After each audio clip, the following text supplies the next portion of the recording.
Hello and welcome back to Adwoa Biotech, or welcome if this is your first time. Thank you for subscribing and thank you for giving the video a thumbs up whenever the contents are helpful to you. In the previous video, we looked at the sequences you should be downloading when you want to construct a plasmid vector or when you have to do some kind of gene expression. In this video, when you go to the National Center for Biotechnology Information, NCBI for short, there are all these sequence abbreviations that are used, and so this will be a quick video that runs you through the sequences if you are new to it, as I am. So let's do it together. So we don't leave anything assumed. What is the National Center for Biotechnology Information? Well, this site is a vast repository of biological data, and it includes a wide range of sequence types. Here are some of the primary sequence types you can retrieve from NCBI. There are sequences for DNA, deoxyribonucleic acid. This is the genetic material of most organisms. There are sequences for RNA, ribonucleic acid. This molecule is involved in protein synthesis and gene regulation. There are cDNA, or complementary DNA.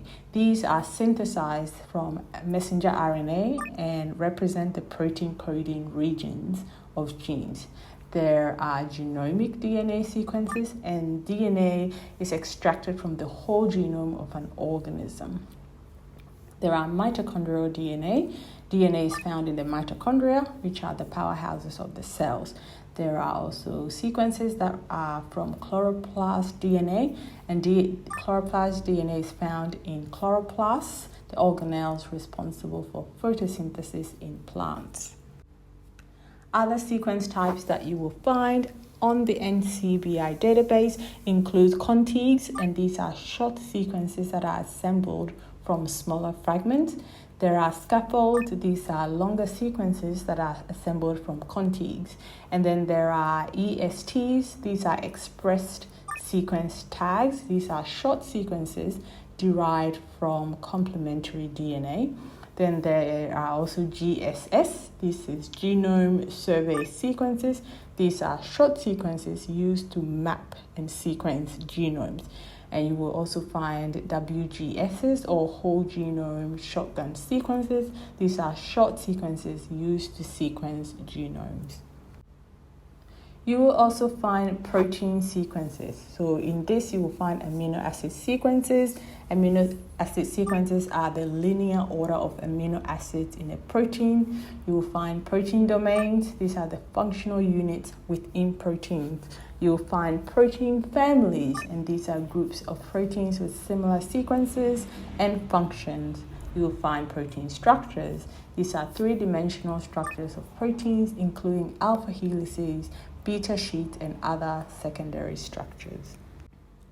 So the point of this video, when you are browsing these sequences on NCBI, you often encounter different prefixes before the sequence ID, which indicate the type of sequence. These abbreviations help identify whether the sequence refers to genomic DNA, messenger RNA, protein, or other types. In addition, NCBI provides several databases to access these sequence types. So the databases include GenBank. This is a comprehensive database of DNA and RNA sequences. It also includes RefSeq, and these are curated database of non-redundant, so non-repeating sequences. Then there's a PDB. This is the Protein Data Bank, and it's a database of protein and nucleic acid structures. Then there's UniProt, which is a database of protein sequences and annotations. So how do you access these information? Well, in NCBI, you simply browse the databases directly by typing in what you are looking for and selecting the matching category from the drop-down option on the left. So whether it's a nucleotide or a gene or whatever category it is. Or you can use the BLAST tool. The BLAST stands for Basic Local Alignment Search Tool. And this is when you've got sequences that you want to search or analyze. You can also use programming languages like Python and R to access the NCBI data through APIs. So these prefixes, these abbreviations, if you see NM and then in brackets RefSeq mRNA, this prefix refers to messenger RNA. So the use case is that these represent fully spliced, mature messenger RNA sequences that are used for expression. And here's an example of what you would find would be NM, standing for the messenger RNA, and then the sequence of numbers. And it's useful for cloning, for gene expression, for studying transcript sequences, and understanding splicing variants. If you see NC and then underscore RefSeq chromosome or genomic DNA, this prefix denotes chromosome or complete genomic sequences in the RefSeq database. So NC sequences are complete representations of an organism's chromosome or genome. And so a typical example would be NC and then a range of numbers to indicate what it is. If your code begins with NP underscore RefSeq protein, then this prefix refers to protein sequences in the RefSeq database. The NP sequences represent the translated protein products of corresponding messenger RNA sequences. And so an example then would be NP underscore and a whole series of numbers. These are useful for studying protein structure, function, and interactions.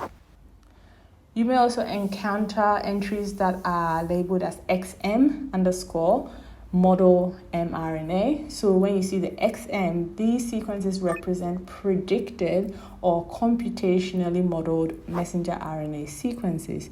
The use case for this is that these sequences are generated based on gene prediction algorithms and have not been experimentally validated. So an example then would be like XM and then a whole heap of numbers after. In the same line of thought, if it's XP, so the underscore model protein, then this, of course, is representing a predicted protein sequence derived from a predicted an XM model mRNA sequence. So again, the use case are that these are computationally predicted proteins that are inferred from gene models. If you see XR, these sequences represent non-coding RNA, ncRNA entries. These sequences include various types of RNA that are not translated into proteins. So an example is if you see XR and then a whole series of numbers. So these are useful for studying RNA molecules that have regulatory or structural roles but are not translated into proteins. If you see NG and in brackets RefSeq gene, the NG sequences represent genomic regions that include a single gene. The use case is that these are ideal for studying gene structure, regulatory regions, and the genomic context of a particular gene. So an example would be NG underscore and then a whole series of numbers.